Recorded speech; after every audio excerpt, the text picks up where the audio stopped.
Hello friends, welcome to my YouTube channel star Gaurav education. दोस्तों, आज हम आपके लिए फिजिक्स के इम्पोर्टेंट क्वेश्चंस जो आपके चल रहे थे, मोस्ट इम्पोर्टेंट ऑब्जेक्टिव, आज हम उसका सेट 4 लेकर आए हैं। ठीक है, यानी पार्ट 4 है।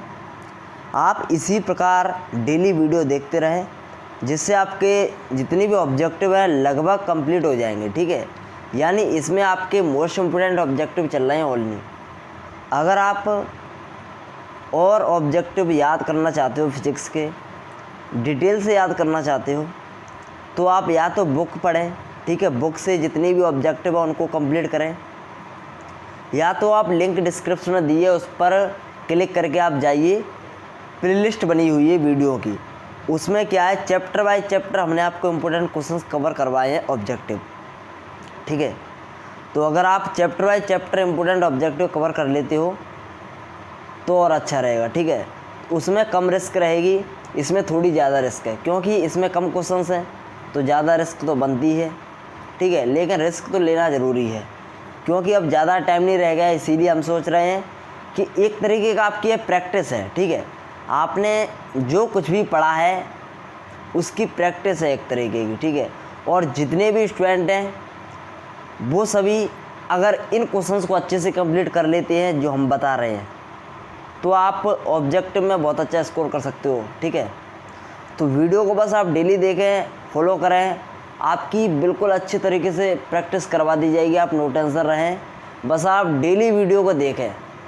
ठीक है, और अच्छे से इन क्वेश्चंस को जो हम बता रहे हैं उन क्वेश्चंस को अच्छे से याद करते रहें। ठीक है, जैसे ये सभी आपके 15 से 16 सेट होंगे इसके फिजिक्स के और केमिस्ट्री के, जैसे ये कंप्लीट हो जाएंगे, ठीक है, हिंदी के भी स्टार्ट करने वाले हैं कुछ ही समय में, यानी 2-3 दिन बाद। ठीक है, और जैसे हिंदी के भी ख़त्म हो जाएंगे सभी चैप्टर्स के, तो हम क्या करेंगे, जितने भी प्रीवियस ईयर के क्वेश्चन पेपर हैं, क्योंकि पुराने पैटर्न पर ही परीक्षा होंगी आपकी, तो जितने भी प्रीवियस ईयर के क्वेश्चन पेपर हैं उनके जितने भी ऑब्जेक्टिव हैं वो हम आपको सॉल्व करवा देंगे। ठीक है, लगभग 2013-14 से पेपर आपके, लगभग 7-8 साल के पेपर आपके सॉल्व करवा देंगे अगर आप इनको अच्छे से तैयार कर ले। तो जो हम बता रहे हैं अभी, जो हम डेली वीडियो बना रहे हैं आपके लिए सेट बाय सेट, लगभग 15-16 सेट बनेंगे। ठीक है, इसी प्रकार केमिस्ट्री के भी बनेंगे, फिजिक्स के भी बनेंगे 15-16 सेट।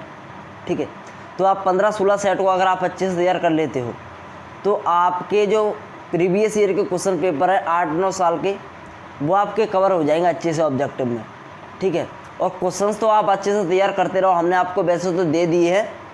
अगर आप चाहते हो कि हम आपके लिए जो पुराना पैटर्न था उसी के आधार पर इम्पोर्टेंट क्वेश्चंस आपके लिए नए और बनाएं, तो प्लीज़ कमेंट में ज़रूर बताएं।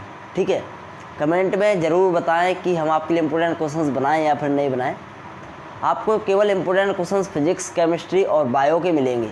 ठीक है, और हिंदी, इंग्लिश के तो हमने जो आपको दिए हैं वो ही रहेंगे। अगर आपने उन वीडियो को नहीं देखा है तो प्लीज़ देख लेना, लिंक आपको डिस्क्रिप्शन में मिल जाएगी, वहाँ से आप उन वीडियो को देख सकते हो। तो चलिए आज की इस वीडियो को स्टार्ट कर लेते हैं, ज़्यादा टाइम ना गवाते हुए। चलिए, तो चलिए अपना पहला इसमें प्रश्न है, सेट 4 है। ध्यान रखें, अगर आपने सेट 1, सेट 2, सेट 3 नहीं देखा है तो प्लीज़ देख लें। ठीक है, लिंक आपको डिस्क्रिप्शन में मिल जाएगी नई प्लेलिस्ट की। ऐसे लिखा होगा न्यू प्लेलिस्ट, सॉरी न्यू, ऐसे लिखा होगा 2020 से 21 एग्ज़ाम के लिए फिजिक्स ऑब्जेक्टिव, इस प्रकार लिखा होगा। ठीक है, तो आप उनको देख लेना। और भी प्लेलिस्ट डली होंगी, चैप्टर बाय चैप्टर डला होगा, उनको आप देख सकते हो। ठीक है, उनसे आप प्रैक्टिस कर सकते हो चैप्टर बाय चैप्टर से। तो चलिए फिलहाल इस वीडियो को स्टार्ट करते हैं अपन। तो देखिए, अपना पहला प्रश्न है, न्यूनतम आवेश है।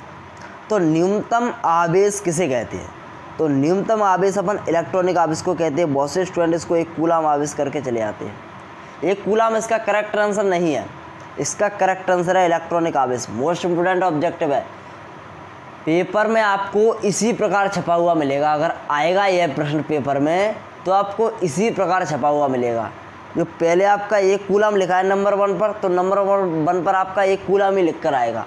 लास्ट में इलेक्ट्रॉनिक आवेश लिखा है तो लास्ट में इलेक्ट्रॉन आवेश ही लिख कर आएगा। सिर्फ एमपी बोर्ड की बात कर रहा हूँ, एमपी बोर्ड में जो पेपर होंगे उसमें आपको इसी प्रकार छपा हुआ मिलेगा। लेकिन आप इनको याद करें, ठीक है, क्योंकि बाद में आपके काम देंगे। जो जब भी आप आगे 12th पास करके डिफेंस के एग्ज़ाम देंगे, जैसे एयरफोर्स, इंडियन नेवी, उनमें काफ़ी फिजिक्स अच्छी पूछी जाती है, ठीक है। तो अगर आप उनका एग्ज़ाम क्वालिफाई करना चाहते हो तो आप फिजिक्स और मैथ्स को अच्छे से स्ट्रांग कर लो, बस आपका वह क्वालिफाई हो जाएगा एयरफोर्स या इंडियन नेवी का, ठीक है। आप अच्छी जॉब पा सकते हो। तो चलिए, आज की इस वीडियो में हमने आपको पहला प्रश्न बताया कि न्यूनतम आवेश इलेक्ट्रॉनिक आवेश को कहते हैं। इसका करेक्ट आंसर ऑप्शन नंबर 4 हो जाएगा। अब बात यहाँ पर आवेश की हुई है तो जल्दी से देख लेते हैं एक ही बार में, ठीक है। देखिए, आवेश का एसआई यूनिट क्या होती है? एसआई यूनिट या मात्रक, एक ही बात है, ठीक है। तो इसकी या इकाई, ठीक है, एसआई इकाई या फिर एसआई पद्धति में मात्रक या फिर एसआई पद्धति में यूनिट क्या है? तो आवेश का मात्रक होता है कूलाम, सभी को पता है। आवेश का मात्रक क्या होता है? कूलाम होता है, ठीक है, एसआई पद्धति में होता है। और 1 कूलाम यानी 1 कूलाम कितने के बराबर होता है? जल्दी से बता दीजिए कमेंट में। 1 कूलाम कितने के बराबर होता है? 1 कूलाम होता है आपका 3 × 10⁹ स्थित कूलाम। 3 × 10⁹ स्थित कूलाम। ये स्थित कूलाम क्या है भाई? स्थित कूलाम सीजीएस मात्रक है, ठीक है। सीजीएस मात्रक है स्थित कूलाम, और कूलाम एसआई मात्रक है, एसआई यूनिट है किसकी? आवेश की, ठीक है, ध्यान रखें। तो 2 पॉइंट मैंने आपको याद करा दिए। आवेश का मात्रक कूलाम होता है एसआई पद्धति में, और सीजीएस पद्धति में आवेश का मात्रक स्थित कूलाम होता है। 1 कूलाम बराबर होता है 3 × 10⁹ स्थित कूलाम। और आवेश एक कैसी राशि है? आवेश आपकी अदिश राशि है। कैसी राशि है? अदिश राशि है, ठीक है, ध्यान रहे। आवेश अदिश राशि है और इसका विमीय सूत्र AT होता है, AT। इन पॉइंट को आप अच्छे से याद रखें। और ध्यान रहे, एक और महत्वपूर्ण बात है, 2 सजातीय आवेश या फिर 2 समान प्रकार के आवेश पहले भी बता चुका हूँ, फिर बता देता हूँ, रिवाइज करवा देता हूँ। 2 सजातीय आवेश एक दूसरे को क्या करते हैं? प्रतिकर्षित करते हैं। इनके बीच में कौन सा बल लगता है? प्रतिकर्षण का बल लगता है। और 2 विजातीय आवेश यानी अलग अलग प्रकार के आवेश, 2 विपरीत आवेश कह सकते हो या फिर विजाती कह सकते हो, क्या करते हैं? एक दूसरे को आकर्षित करते हैं। समान प्रकार के आवेश प्रतिकर्षित करते हैं यानी दूर भगने का प्रयास करते हैं एक दूसरे के।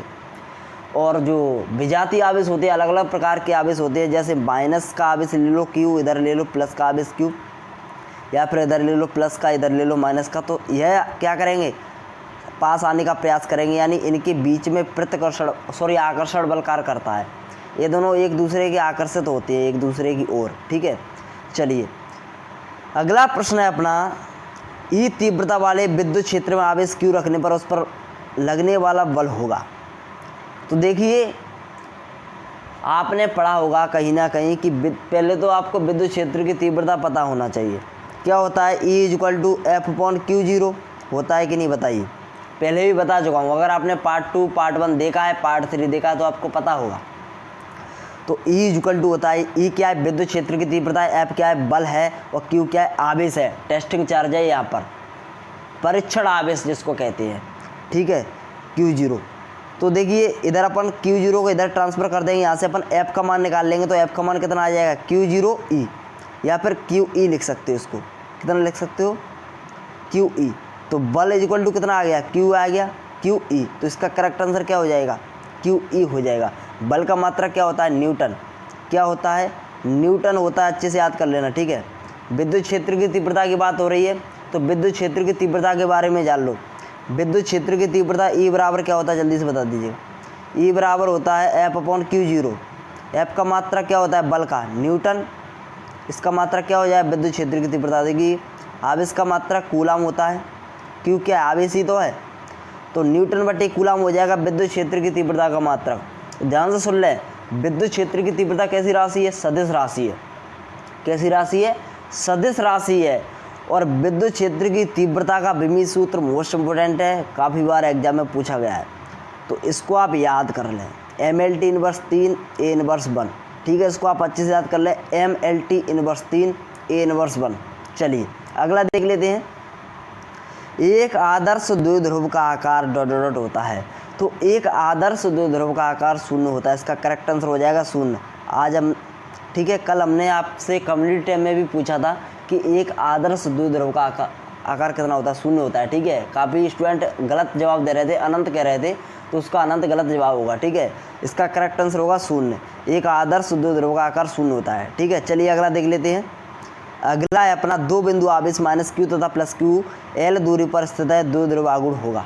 देखिए क्या कह रहा है, माइनस क्यू आवेश और प्लस क्यू आवेश, ध्यान दें कितनी दूरी पर स्थित है ये दोनों, एल दूरी पर। तो द्विध्रुव आघूर्ण पूछ रहा है, तो द्विध्रुव आघूर्ण बराबर क्या होता है, यानी द्विध्रुव आघूर्ण को अपन P से प्रदर्शित करते हैं। तो P बराबर क्या अपन ने पढ़ा है, आवेश गुणा दोनों आवेशों के बीच की दूरी, आवेश गुणा द्विध्रुव की लंबाई, या फिर ऐसे कह सकते हो, ठीक है। तो आवेश, दोनों आवेशों के बीच की दूरी कितनी है, गुणा दूरी। इसको अपन कैसे निकाल लेंगे, देखिए आवेश के स्थान पर Q रख देंगे, गुणा दूरी कितनी है, L है, तो QL इसका करेक्ट आंसर हो जाएगा। तो इसका करेक्ट आंसर कितना हो जाएगा, द्विध्रुव आघूर्ण कितना होगा, QL होगा। यदि ध्यान दें, यदि यहाँ पर L की जगह 2L होता तो द्विध्रुव आघूर्ण हो जाता Q गुणा 2L, समझ गए, समझ में आ रहा होगा। यदि इसकी जगह 3L होता, ठीक है, दोनों आवेशों के बीच की दूरी 3L होती तो क्या हो जाता, Q गुणा 3L। 4L होता तो 4L हो जाता, 5L दूरी होती दोनों आवेशों के बीच की तो 5L हो जाता। यानी कितनी भी बीच की दूरी होती आपको पता होना चाहिए द्विध्रुव आघूर्ण क्या होता है, या फिर विद्युत द्विध्रुव आघूर्ण, बात एक ही होती है, ठीक है। तो द्विध्रुव आघूर्ण बराबर होता है आवेश गुणा दोनों आवेशों के बीच की दूरी। कितनी है यहाँ पर, L है तो L रख दी थी, तो इसका करेक्ट आंसर QL हो जाएगा। अब बात कर लेते हैं विद्युत द्विध्रुव आघूर्ण के बारे में जरा, ठीक है, ध्यान से सुनना। विद्युत द्विध्रुव आघूर्ण, पहले तो इसका ऐसा ही मात्रक देखते हैं। तो अपन को पता है P बराबर क्या होता है, अभी पढ़ा है QL। Q क्या है, आवेश है, आवेश का मात्रक क्या होता है, कूलाम, ठीक है, कूलाम लिख लिया। अब गुणा लगा दो, L का मात्रक क्या होता है, मीटर, ठीक है, मीटर लिख लिया। तो किसका आ गया, P क्या है, द्विध्रुव आघूर्ण है, तो द्विध्रुव आघूर्ण का मात्रक आ गया कूलाम गुणा मीटर। इस प्रकार से मात्रक निकालते हैं, कुछ नहीं किया है, आवेश का मात्रक रख दिया कूलाम, गुणा लगा दिया, इन दोनों के बीच में गुणा लगा है। L का मात्रक होता है मीटर, ऐसा ही मात्रक, तो मात्रक हो गया, ये P क्या है, द्विध्रुव आघूर्ण है, तो द्विध्रुव आघूर्ण का मात्रक हो गया कूलाम गुणा मीटर, समझ में आ गया। अब द्विध्रुव आघूर्ण कैसी राशि है, जरा इसको भी जान लें। तो द्विध्रुव आघूर्ण एक अदिश राशि है, ध्यान रहे, अदिश राशि है। और इसका विमी फॉर्मूला क्या होता है, विमी फॉर्मूला इसका देखिए कैसे निकालेंगे, आपको फॉर्मूला पता है। P बराबर क्या होता है, Q गुणा 2L, L होता है, ठीक है, कुछ भी दूरी हो, यहाँ पर L दिए तो L मान लीजिए। अब देखिए Q क्या है, Q का आपको पता होना चाहिए विमी सूत्र, आवेश का विमी सूत्र अभी बताया है, अभी करंट में बताया है, कितना होता है 80। और L का क्या हो जाएगा, L, लंबाई का विमी सूत्र L होता है, तो इसका द्विध्रुव आघूर्ण का विमी सूत्र क्या बन गया, ATL, ऐसे बनाया जाता है, ठीक है। चलिए अगला प्रश्न है, यदि एक धनावेशित चालक को, समझे इस प्रश्न को जब तक आप समझोगे नहीं तब तक आप सॉल्व नहीं कर पाओगे। हाँ, एक धनावेशित चालक को धात्विक तार द्वारा पृथ्वी से जोड़ा जाता है, तो चालक से प्रोटॉन पृथ्वी पर आ जाते हैं, ध्यान रहे, या फिर चालक से इलेक्ट्रॉन पृथ्वी पर आ जाते हैं, या फिर पृथ्वी से इलेक्ट्रॉन चालक पर आते हैं, या फिर पृथ्वी से प्रोटॉन चालक पर जाते हैं। ध्यान रहे, इसमें बात क्या कह रहा है, एक धनावेशित चालक कह रहा है केवल, यानी एक धनावेशित चालक है, यानी एक चालक है जिस पर केवल क्या है, धन आवेशित है। वह चालक क्या है, धन आवेशित है, यानी उस पर केवल धन आवेश है, ध्यान रहे। और उसको क्या कर दिया गया है, धात्विक तार द्वारा पृथ्वी से जोड़ दिया गया है, समझ रहे हो। एक चालक तार है या फिर चालक है जिस पर केवल क्या है, धन आवेश है, और उसको पृथ्वी से जोड़ दिया गया है, ऋण आवेश नहीं है, यहाँ पर धनावेशित कहा गया है। तो पृथ्वी से, धात्विक तार द्वारा पृथ्वी से जोड़ दिया गया है, तो पृथ्वी से जोड़ दिया जाता है तो चालक से प्रोटॉन पृथ्वी पर चले जाते हैं। प्रोटॉन का मतलब धनावेश है, यानी क्या धनावेश पृथ्वी में चले जाती हैं, नहीं, गलत मत कर देना, क्योंकि यहाँ पर ऋणावेश नहीं है, यह इसका करेक्ट आंसर नहीं होगा। अगला पढ़ें, चालक से, यह इसका गलत हो जाएगा, चालक से इलेक्ट्रॉन पृथ्वी पर आ जाते हैं, जी नहीं, चालक से इलेक्ट्रॉन पृथ्वी पर नहीं आती, क्योंकि इलेक्ट्रॉन तो यहाँ है ही नहीं है, धनावेश है, धन है, इलेक्ट्रॉन का मतलब माइनस होना चाहिए, ठीक है, माइनस को ही तो इलेक्ट्रॉन कहते हैं। तो धन आवेशित, ऋण आवेशित, ठीक है, तो नहीं है यहाँ पर इलेक्ट्रॉन भी।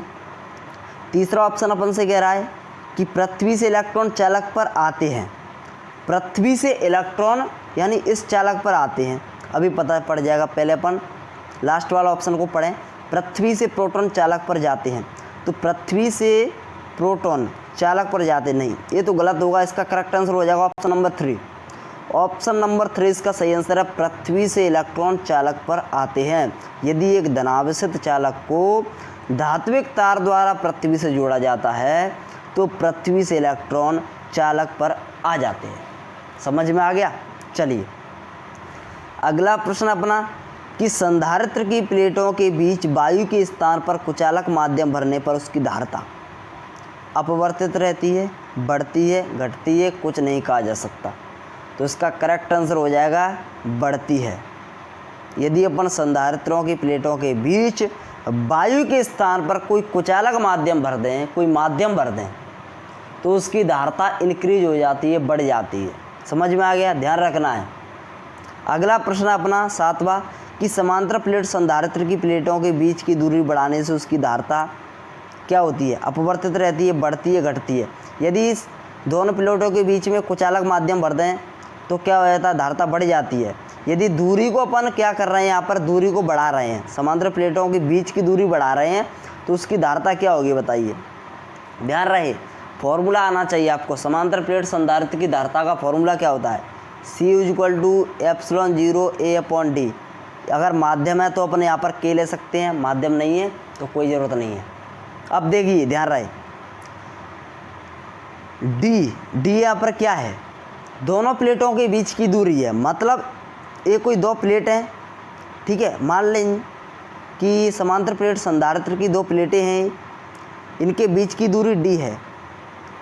अब यदि D बढ़ाएंगे तो धारिता क्या हो जाएगी? बढ़ जाएगी। ध्यान रहे, क्योंकि इसके व्युत्क्रमानुपाती है, उल्टा चलेगा। यदि इसको बढ़ाएंगे तो धारिता घट जाएगी, यदि D को बढ़ाएंगे तो धारिता क्या हो जाएगी? घट जाएगी, यानी कम हो जाएगी।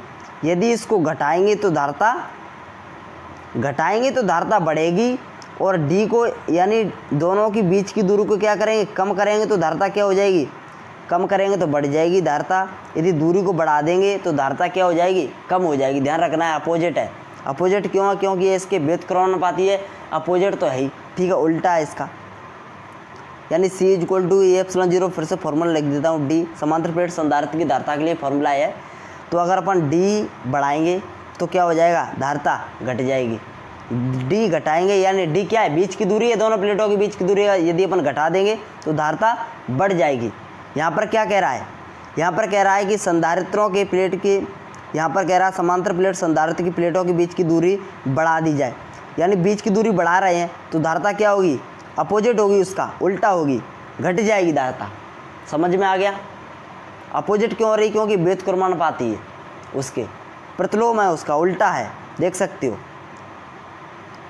वह ऊपर है, गुणा में है या भाग में है, उल्टा है नहीं। जैसे 2 है, 2 को अपन उल्टा कैसे लिखेंगे? 1/2 लिखेंगे या नहीं? इसी प्रकार ये लिखा है D, ठीक है। अब देखिए, तो D को अपन घटाएंगे तो क्या हो जाएगा? धारिता बढ़ जाएगी, और D को बढ़ाएंगे तो धारिता घट जाएगी।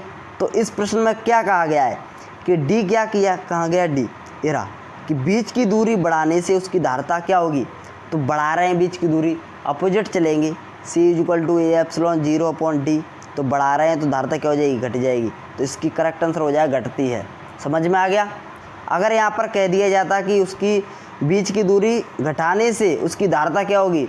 यदि घटा देंगे तो उसकी धारिता बढ़ जाएगी। Option number B correct answer हो जाता है यदि इसको घटाते। इसमें क्या कर रहे हैं? बढ़ा रहे हैं, इसीलिए उसका उल्टा हो जाएगा, घटा रहे हैं, घटेगी धारिता, ठीक है। अब देखें ऊपर, ध्यान से देखें इसको, इस फॉर्मूले को आप याद कर लेना, यह मोस्ट इंपोर्टेंट क्वेश्चंस भी है, अंक 5 में आ सकता है।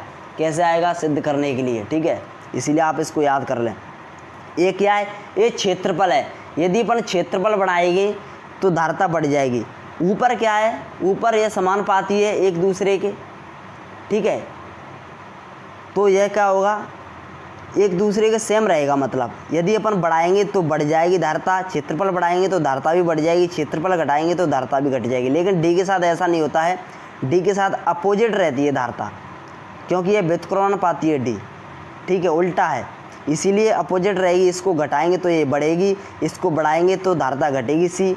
अगर यहाँ पर सीधा की सीधा रहता है, यानी क्षेत्रफल बढ़ाएंगे तो धारता बढ़ रही है, घटाएंगे तो बढ़ रही है। एप्सिलॉन जीरो क्या है, निर्वात की विद्युतशीलता बढ़ाएंगे तो धारता बढ़ेगी, निर्वात की विद्युतशीलता घटाएंगे तो धारता घटेगी। इस प्रकार चलता है, ठीक है। चलिए अगला देख लेते हैं जल्दी से, टाइम ज़्यादा हो रहा है। कि दो संधारित्रों के श्रेणी क्रम में जोड़ने पर प्रत्येक संधारित्र पर समान रहता है। यदि दो संधारित्रों को श्रेणी क्रम में जोड़ दें, समझ रहे हो, श्रेणी क्रम में जोड़ना है, ध्यान रहे, श्रेणी क्रम में जोड़ो। दो संधारित्रों को यदि अपन श्रेणी क्रम में जोड़ देंगे तो प्रत्येक संधारित्र पर क्या समान रहता है, बताइए। देखिए श्रेणी क्रम क्या होता है, यही तो होता है संधारित्रों का श्रेणी क्रम, आपने पढ़ा होगा, यह होता है। इसमें क्या होगा, C1 है, C2 है, C3 है, ठीक है। अब V1 ये हो जाएगा, V2 ये हो जाएगा, वोल्टेज का, V3 ये हो जाएगा। यहाँ पर प्लस क्यू आवेश जा रहा है मान लो, ठीक है। तो अब समझो इसमें क्या है, V1, V2, V3 ये सभी विभव क्या है, इसमें अलग अलग है, लेकिन आवेश क्या है, Q अकेला है, यानी सेम है, सभी में सेम है, समान है, लेकिन Q क्या है, सॉरी V क्या है, V अलग अलग है।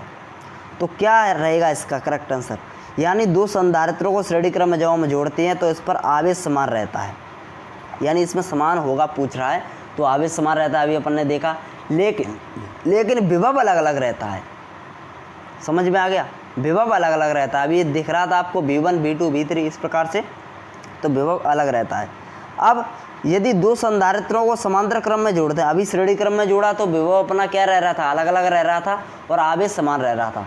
यदि अपन समांतर क्रम में जोड़ दें, समांतर क्रम मतलब इस प्रकार से, इस प्रकार से, अब देखिए यहाँ पर विभव क्या हो जाएगा, देखिए यहाँ पर मैं आपको बता देता हूँ ज़रा, यह आपका समांतर क्रम है, यह C1 हो जाएगा, यह C2 धारता, यह C3, ठीक है। इसका विभव एक रह जाएगा, टोटल विभव भी, तो मतलब भी इसका समान हो गया। अब यहाँ पर अपन धारा देंगे Q, तो यह अनेक पार्टों में डिवाइड हो जाएगी, जैसे Q1 में, Q2, Q3, समझ में आ रहा है। आवेश जा रहा है इसमें, तो आवेश अलग अलग डिवाइड हो रहा है, इस पर अलग जाएगा, इस पर अलग जाएगा, इस पर अलग जाएगा, यानी अब यहाँ पर क्या है, समांतर क्रम में, ये समांतर क्रम में जुड़ी है धारता। अब समांतर क्रम में आवेश अलग अलग है, यहाँ पर आपको दिखाई दे रहे होंगे, Q1 है, Q2 है, Q3 है, लेकिन विभव क्या है, विभव एक ही है, समान है। तो समांतर क्रम में क्या समान होता है, विभव। इसमें पूछ रहा है दो संधारित्रों को समांतर क्रम में जोड़ने पर प्रत्येक संधारित्र पर समान होगा, तो विभव समान होगा, आवेश क्या होगा, अलग अलग होगा, तो इसका करेक्ट आंसर हो जाएगा विभव।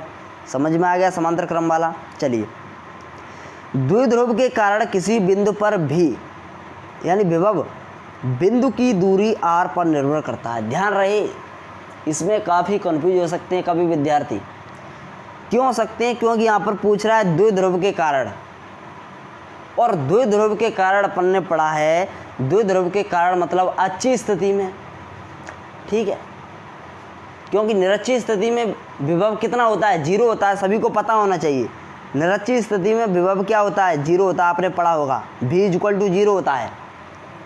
लेकिन अच्छी स्थिति में विभव जीरो नहीं होता है। अच्छी स्थिति में कितना होता है विभव, देखिए V = 1/4πε0 Q/r², यह होता है अच्छी स्थिति में।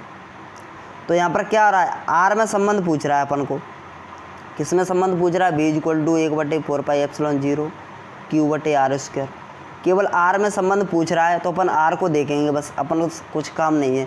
इसको भले ही अपन कांस्टेंट में डाल दो तो V समानुपाती अपन 1/r² लिख सकते हैं। यहाँ r² है तो r² आएगा। किसके कारण पूछ रहा है, द्विध्रुव के कारण। द्विध्रुव के कारण ध्यान रहे, यानी अच्छी स्थिति में पूछ रहा है। यदि यह पूछता बिंदु आवेश के कारण